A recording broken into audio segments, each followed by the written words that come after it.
اللهم صل على محمد وآل محمد. اعوذ باللہ من الشیطان الرجیم. بسم اللہ الرحمن الرحیم. ایک گفتگو میں یہ بات گزر چکی تھی کہ چاند گرہن یا سورج گرہن نظر آئے تو ایسی صورت میں نماز آیات پڑھنا پڑتی ہیں، مگر یہ بات پیش نظر رکھنا چاہیے کہ چاند گرہن جب ہمارے شہر میں ہو یا سورج گرہن ہمارے شہر میں ہو تو نماز آیات واجب ہوتی ہیں، ورنہ نماز آیات واجب نہیں ہے. آج کل کی موجودہ دنیا میں چونکہ اطلاعات بڑی تیزی سے ادھر سے ادھر جا رہی ہوتی ہیں اور عام طور پر کیلکولیشن کے ذریعے سے یہ بتانا بھی بڑا آسان ہو جاتا ہے کہ فلاں دن میں چاند گرہن ہوگا، فلاں دن میں سورج گرہن ہوگا، یہ بتانا بھی بہت آسان ہو جاتا ہے.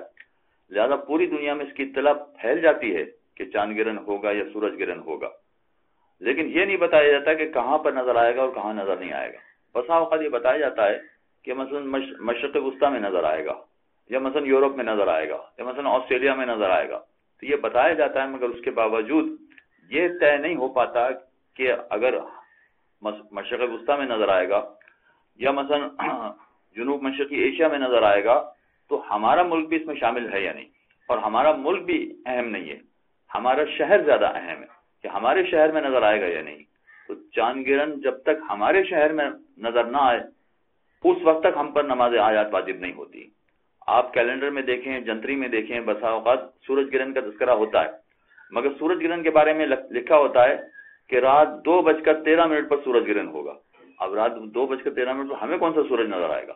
ہمیں تو نظر ہی نہیں آئے گا.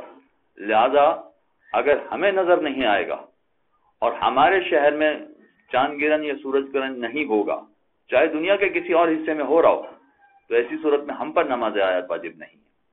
ہمارے شہر میں چاند گرہن یا سورج گرہن ہو جانے کا یقین ہونا چاہیے، تبھی ہم پر نماز آیات واجب ہوں گی، ورنہ جو جنتریوں میں، کیلنڈر میں یا دوسرے اخباروں میں، ٹی وی میں جو اطلاعات آ رہی ہوتی ہیں، فقط ان کی اطلاعات کی وجہ سے ہم پر نماز آیات واجب نہیں ہوں گی. لہذا جن جن مقامات پر یہ سمجھا گیا ہے کہ بھئی چاند گرہن کا لکھا ہوا ہے کیلنڈر میں یا جنتری میں، لہذا چاند گرہن کی نماز پڑھنا پڑے گی، تو بسا اوقات لکھا ہوتا ہے کہ چاند گرہن نظر آئے گا دن کے 12:13 پر، تو دن میں تو چاند نظر ہی نہیں آتا، عام طور پر نظر نہیں آتا. لہذا ایسی صورت میں نماز آیات واجب نہیں ہوگی.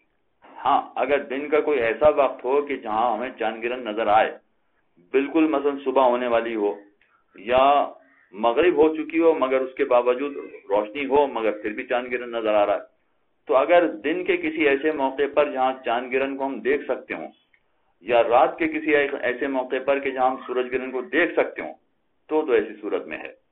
دیکھ سکتے ہوں سے میری مراد یہ ہے کہ دوربین کے ذریعے سے نہیں، دیگر آلات کے ذریعے سے نہیں، اپنی برہنہ آنکھوں سے اگر چاند گرہن اور سورج گرہن دیکھا جا سکتا ہو تبھی نماز آیات واجب ہے، ورنہ کسی کے کہنے پر، اطلاعات پر، خبروں میں آنے کی وجہ سے نماز آیات واجب نہیں ہوتی.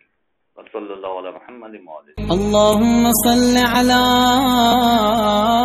محمد وآل محمد.